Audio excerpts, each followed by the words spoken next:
Blackberries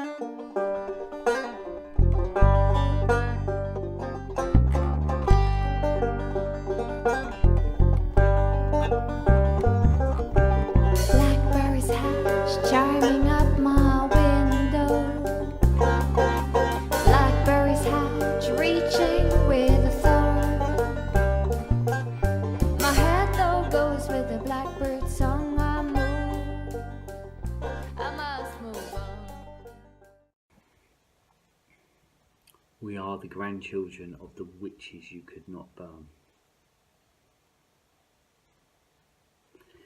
Hey everyone, welcome. I just wanted to share with you some of the thoughts, some of the feelings, some of where I'm coming from, some of the insights, some of what has moved through me in the last few months, really kind of igniting an experience that I had around about a year ago, autumn last year.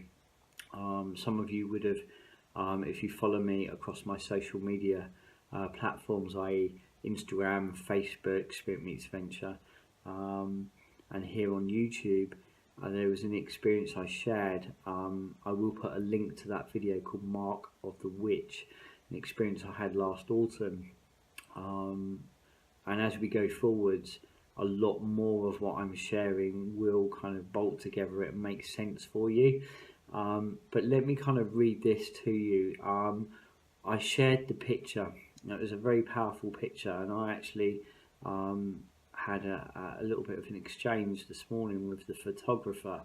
And it's a really incredible picture from a lady called marlena.kuczko.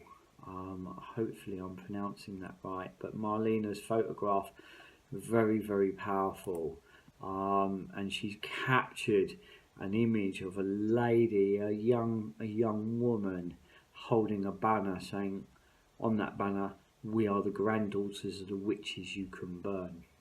And that image really struck a deep chord inside of me, really powerfully so. And it kind of quite affected me, and I shared the picture and some words across my social media.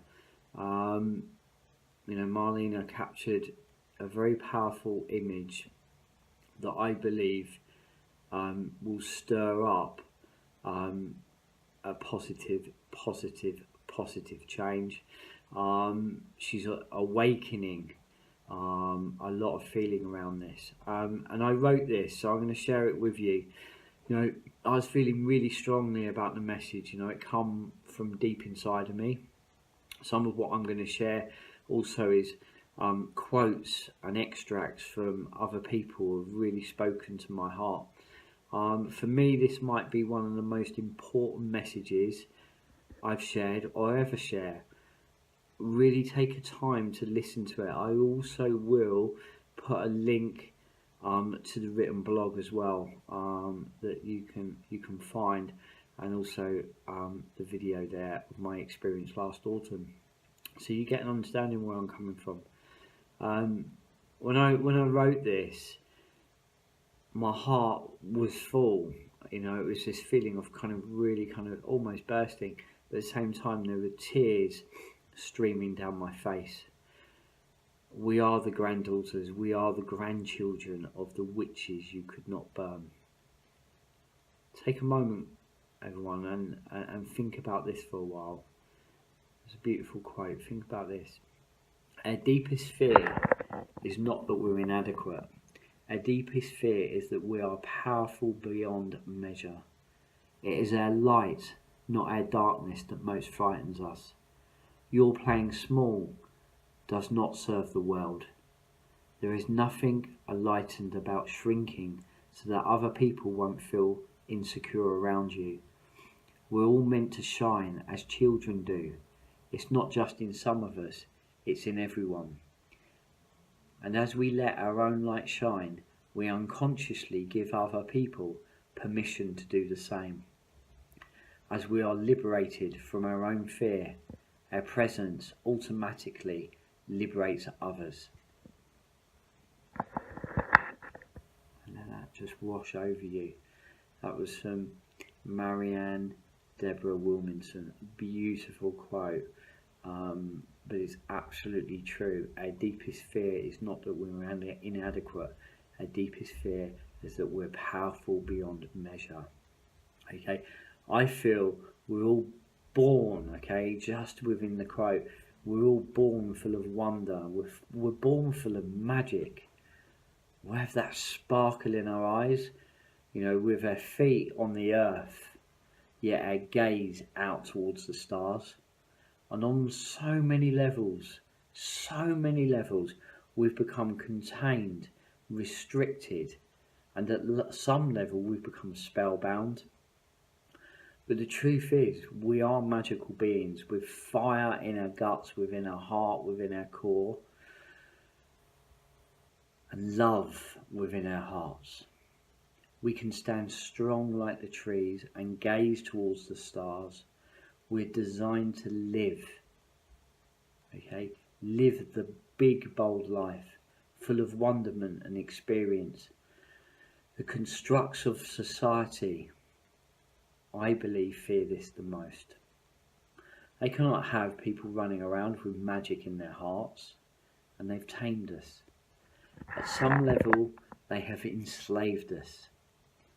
As the innate often says to me, do the animals in the safari park think they're free? Of course they do. They see hundreds upon hundreds of acres, and they do not notice the fences that hold and contain them. Many frameworks have set out to contain us. We have followed, yet we are born to lead. And I believe it is time for us to remember, okay, photographs like that, holding that banner, a young woman holding that banner with so much strength, so much pride and so much heart, holding that banner, stating that we are the granddaughters, we are the grandchildren of the witches you could not burn. It is time for us to remember that we are designed to thrive and grow and to shine like the stars, to stand tall and to be the magical children we are, and the old souls yet with a twinkle and a wonderment of a child. We are born magical. It is time to remember. We were born to shine, not have it kicked out of us. We are born to shine, yet we've become spellbound. Magic, I believe, is not an ancient phenomena. It also belongs in the modern age. In fact, I believe it's being called to being reawakened. So for me, this is dedicated to the many men and women who were tortured, burnt or hanged across the world and within Western Europe. It is said around 200,000 witches were tortured, burnt or hanged under the Witchfinder Generals. Okay, the witchcraft law here in the UK only changed in the 1950s. Can you imagine that? It's not a long time ago. And there is, and it's within the blog, there is a account of a mayor seeking a pardon within a village for an Italian witch that was executed over 300 years ago. There's a tide turning there. There's a healing happening, and there's a reawakening.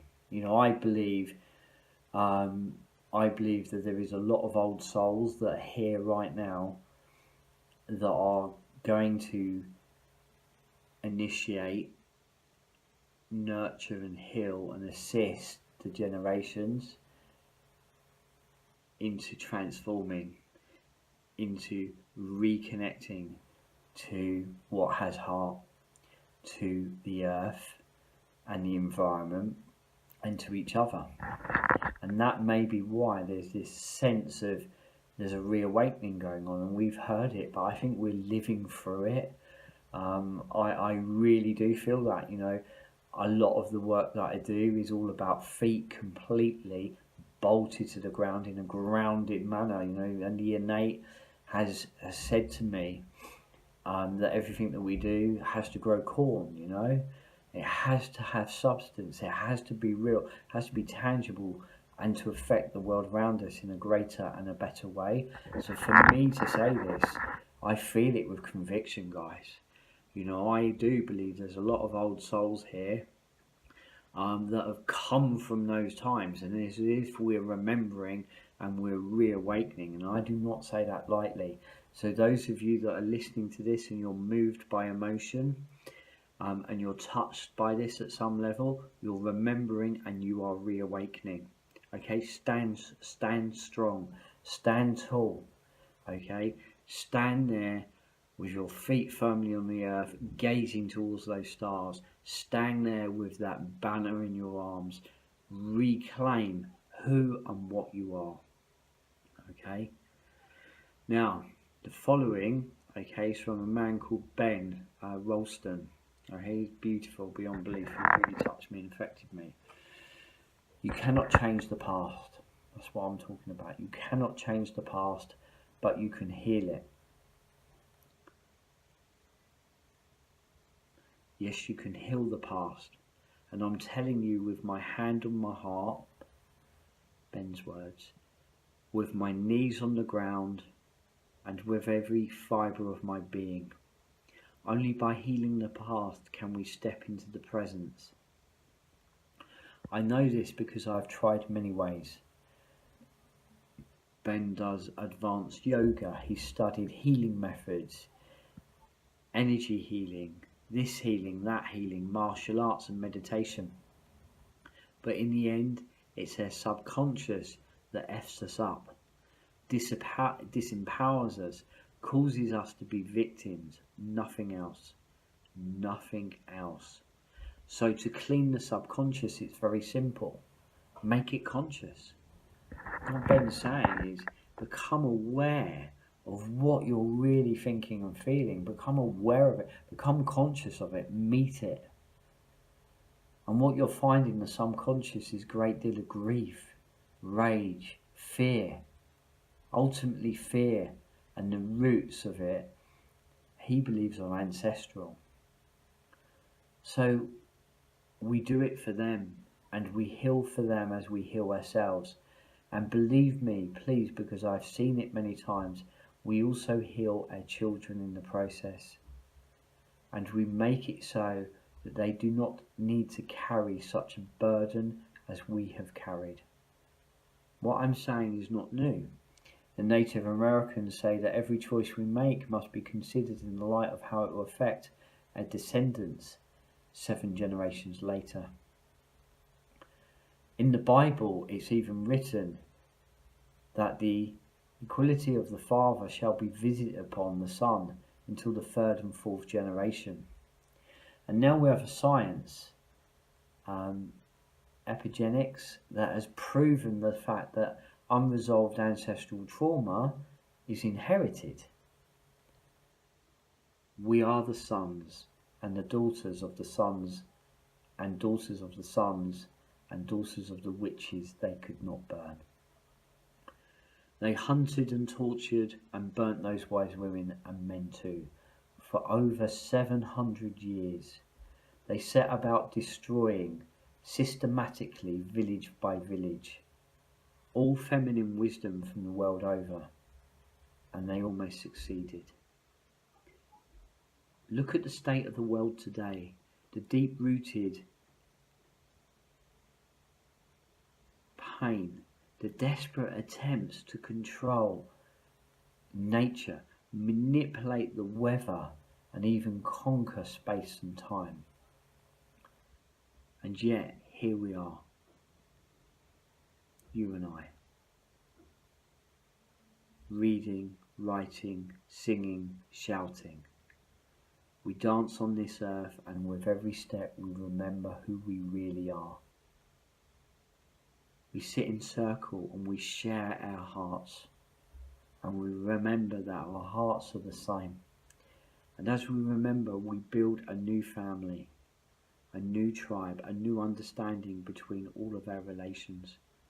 We pray to a true mother, the earth, and we pray to a true father, the sky, just as our ancestors did.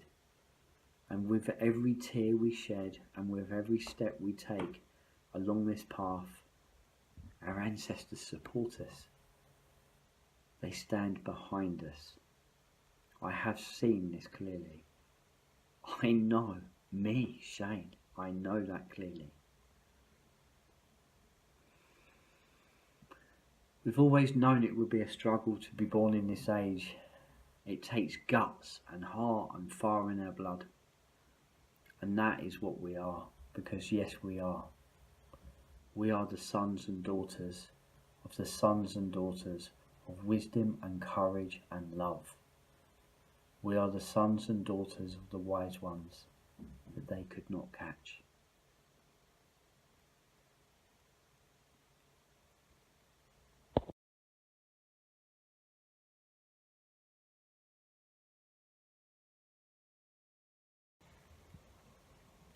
Thought-provoking stuff, guys, eh? As I say, if that kind of has touched you or moved you, you felt any emotion to that, then maybe possibly something deep inside of you is being reawakened. You know, you're remembering.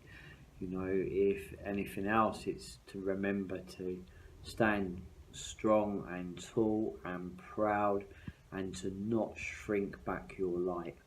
You know, I kind of look back within my own life. Growing up, I felt very different. Wasn't sure where I fit in, and always kind of got told at school, you know, you'll never come to anything, Shane. Certainly, all of what I do now and the value that I hope to bring the world was never learnt at school. It was learnt from life and learnt from deep inside of me. And it is until you're older that you kind of really recognise that the generations before you, and that's what we're talking about with all of this, the generations before you, how they have nourished and nurtured and supported who you are today. You know, and for me, you know, I got asked, you know, do you, you know, when you watch the video, if you haven't, The Mark of the Witch, you'll understand a little bit more of why I am where I am right now with what I'm sharing with you. As well, it's something that's still unraveling inside of me, but as you go forward with some of my videos that are coming out, it will piece even more together. So you're on the journey with me. I'm inviting you on the journey. But I got asked, you know, do I have witches within my family and my ancestry?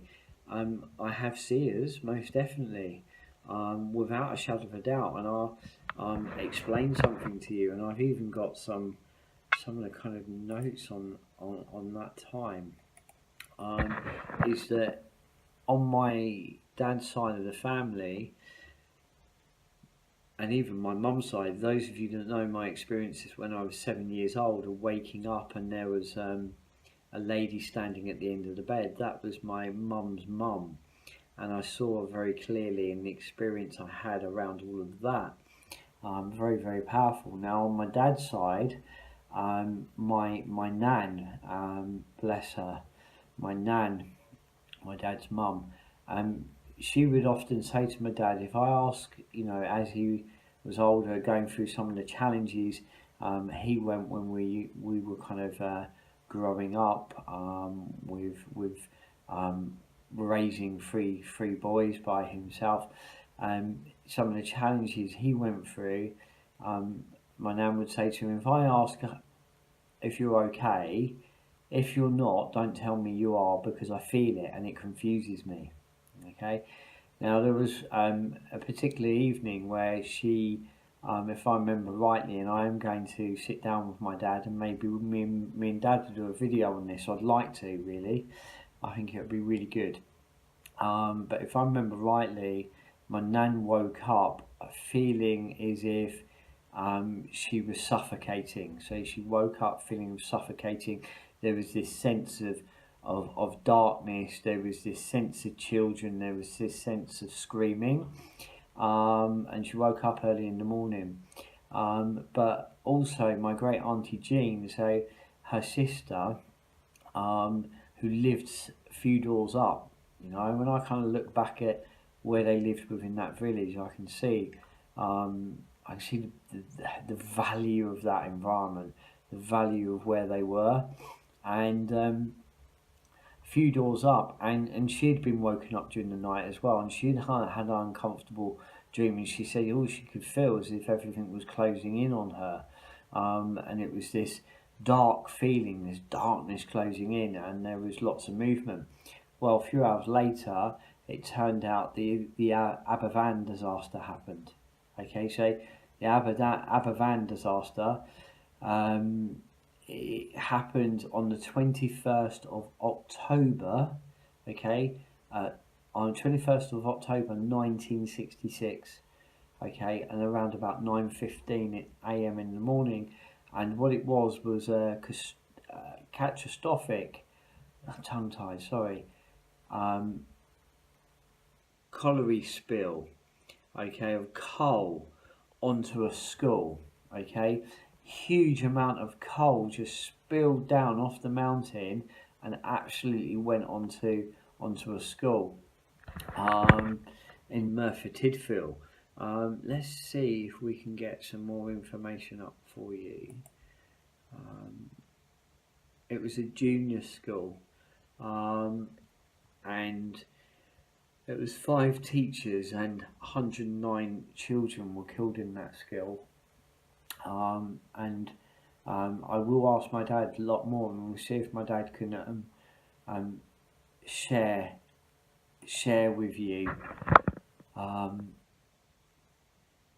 what my nan experienced, you know, because my dad will have that very clearly within his memory. But there was many a time he would say, you know, Nanny would say, and he said it to me, you know, he said, if I ask if you're okay, if you're not, please tell me. And that was kind of growing up. So, you know, it is most definitely there. And then his dad also has seen his mum. So his dad has seen his mum, and my granddad used to go to the chapel, and he had some very powerful experiences, you know. So that line of seers is there, okay, within our generational line. Also going forwards, I can see it in the younger ones that are around us, with some of what they say. So, you know, line of seers, most definitely. Going back, they would have absolutely, you know, you imagine my nan, bless her, and her sister going back in time, having dreams at that scale, and a disaster happening. It would almost be like that they, you know, they had created it, you know. So it's kind of something that has awakened in me that I feel hugely passionately about, you know, that we are designed, you know, to have this knowing run through us, and this sense of, you know, standing tall, feet on the earth, gazing towards the stars. We're not designed to shrink back our light. We're designed to live this big, bold life. And I think that one of the things that has stopped many of us, you know, sharing our experiences is because it's been frowned upon. You know, you're separated, and you're looked at as being weird, you know. And if you want to look up the spelling of weird, WYRD, it's actually an energy that moves through. There's all these associations. The power of words are really powerful, but you know, we're almost like, you know, afraid to be ourselves. But what, in a way, we're afraid of is to be connected to what is absolutely natural, you know, really hugely natural. When I talked about some of the videos previously where we're talking about, you know, the the moon, okay, and the moon cycles. You know, we're 60% water. The moon does affect us. It pulls the tides, it pulls the oceans, it can pull and affect us. You know, so we're designed to stand strong, but there's a little bit there of where this kind of where all of this is pieced together for me. And you know, I now really look back and really hold value to there's been a greater and bigger picture here, and that generational line that's moving through time, and how valuable that is. But you know, I knew, as I said, at school, growing up, I felt hugely different. But what I recognise is my difference is now my strength, and that's what I encourage with all of you: is that we are here, born to lead. We don't have to follow. That we can actually ignite and create positive changes in this world, by standing strong, standing tall, and allowing that goodness and greatness to flow through us and touch everything around us. I'll leave that with you, and I'd love to hear all your thoughts and your feelings and your opinions on all of this. Feel free to comment below. As I say, you can follow me across my social media. Links will be within the video. Cheers, guys. Speak soon. Bye bye.